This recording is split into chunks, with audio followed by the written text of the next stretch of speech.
और चलिए इस वक्त की एक बड़ी खबर आपको बता दें, राजस्थान में आदिवासी वोट की सियासत अब तेज हो गई है। बांसवाड़ा सांसद राजकुमार रोत ने एक पोस्ट किया है और रोत ने भील प्रदेश का नक्शा जारी किया है। 4 राज्यों के 43 जिलों को अलग करने की मांग की है और कहा है कि हम भील प्रदेश लेकर रहेंगे। राजकुमार रोत ने लिखा है कि भील राज्य की मांग को लेकर गोविंद गुरु के नेतृत्व में 1913 में 1500 से ज्यादा आदिवासी मानगढ़ पर शहीद हुए थे। आजादी के बाद भील प्रदेश को 4 राज्य में बांटकर इस क्षेत्र की जनता के साथ अन्याय किया गया। गोविंद गुरु के नेतृत्व में शहीद हुए 1500 से ज्यादा शहीदों के सम्मान में भील प्रदेश राज्य बनाना है। अब सवाल यह है कि क्या भील वोट बैंक के लिए सियासत कर रहे हैं राजकुमार रोत? क्या रोत पार्टी के लिए सियासी जमीन की तलाश कर रही हैं? और क्या सवाल यह भी है कि अलग राज्य की मांग से हासिल क्या होगा? और सवाल यह भी उठ रहा है कि आदिवासी वोट बैंक में बिखराव चाहते हैं रोत।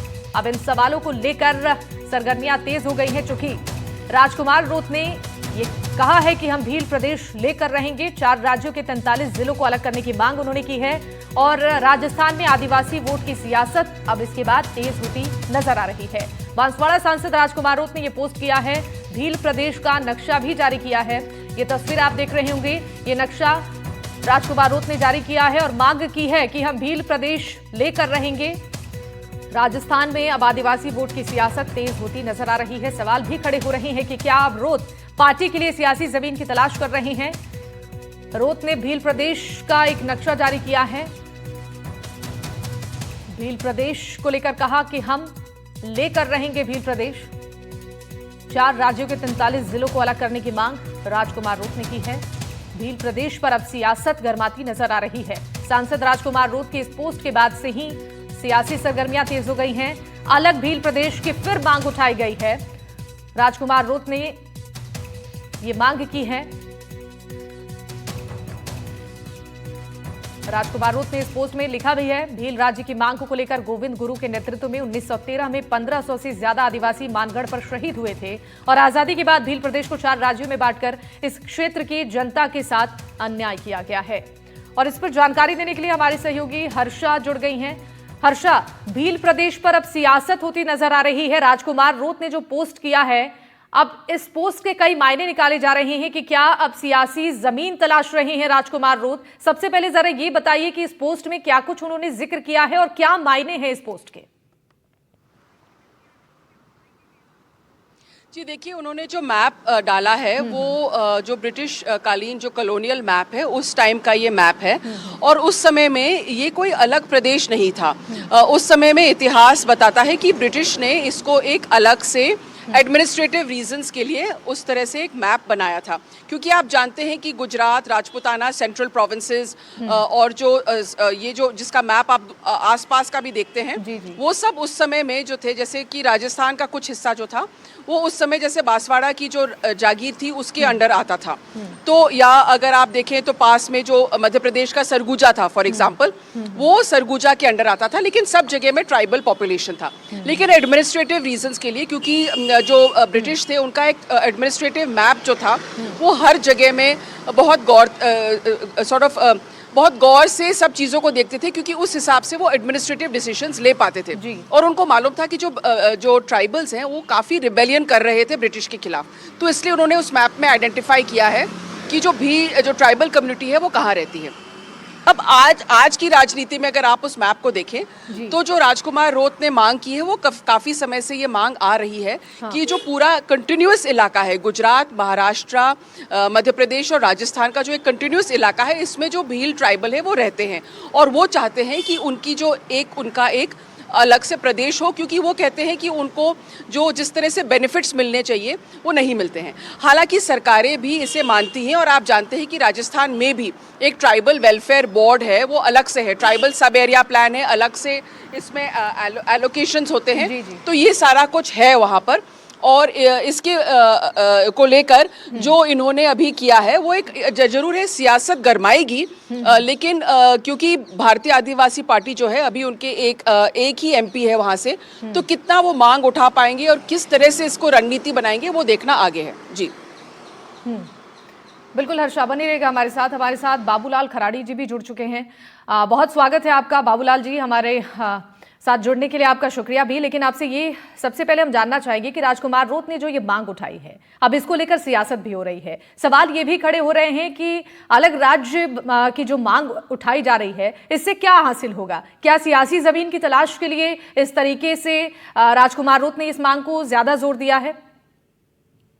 बिल्कुल सही कह रहे हो, क्योंकि छोटे राज्य होने चाहिए, ये हम सब लोग चाहते हैं। क्योंकि छोटे होंगे तो डेवलपमेंट ठीक होगा। लेकिन जाति के आधार पर अगर राज्य होना चालू हो जाएंगे तो पूरे देश भर में कई जातियां हैं, सब अपने अपने हिसाब से राज्य मांगेगी, तो इतना संभव नहीं है। तो जाति के आधार पर कोई राज्य बन नहीं सकता ना, कि पहले कभी बना है। तो ये जो इनकी मांग है वो ठीक नहीं है। हाँ, ये हो सकता है भाई, ये हमारा बहुल इधर क्षेत्र है, ये थोड़ा सा लंबा पड़ता है और इतना एरिया बड़ा है, तो इसको अलग से राज्य किया जाए, वो मांग तो हो सकती है। लेकिन जाति के आधार पर, भाषा के आधार पर राज्य बनने शुरू हो जाएंगे तो वो देश के लिए ठीक नहीं है। देखिए खराड़ी जी, जिस तरीके से ये मांग उठाई जा रही है, अब क्या इस तरीके की मांगों से आदिवासी समाज आगे बढ़ जाएगा? अब सवाल ये भी खड़े हो रहे हैं कि क्या आदिवासी समुदाय भी इस मांग को लेकर अब एकमत नजर आ रहे हैं? नहीं, बिल्कुल नहीं है, बिल्कुल नहीं है। आदिवासी समाज चाहता है कि भाई जाति के आधार पर कोई राज्य बनना नहीं चाहिए, ये तो पहले से तय है और सब लोग चाहते हैं।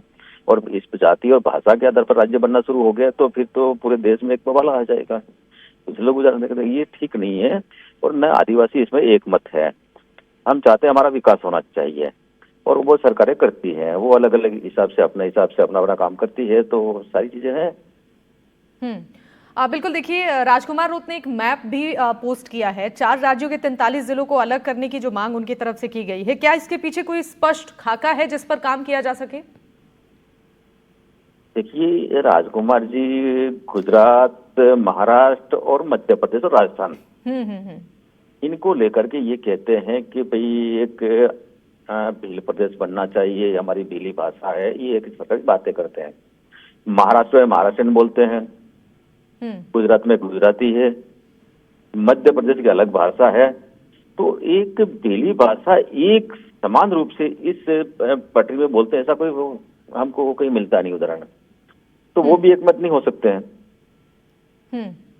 अगर जिस तरीके से ये मांग उठाई जा रही है, तो क्या दूसरी जो राजनीतिक पार्टियां हैं उन पर यह दबाव होगा कि आदिवासी हितों पर अपना रुख वो स्पष्ट कर पाए इस मांग के बाद?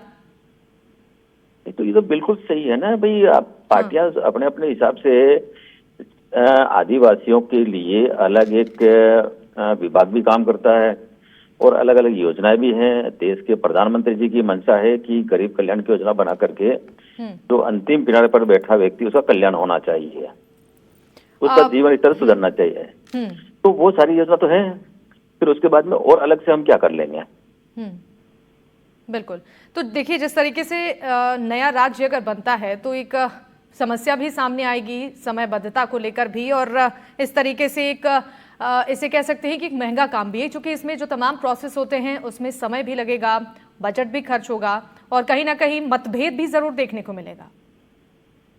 ये सारी चीजें हैं और सारी चीजें ही आएगी, कहीं कहीं विरोध होगा, सारी चीजें होगी। तो ये हम नहीं चाहते कि इस प्रकार कोई एक आक्रोश किसी समाज में पैदा हो जाए, किसी प्रकार होता है वो एक अशांति का माहौल बने, ये कोई भी नहीं चाहेगा।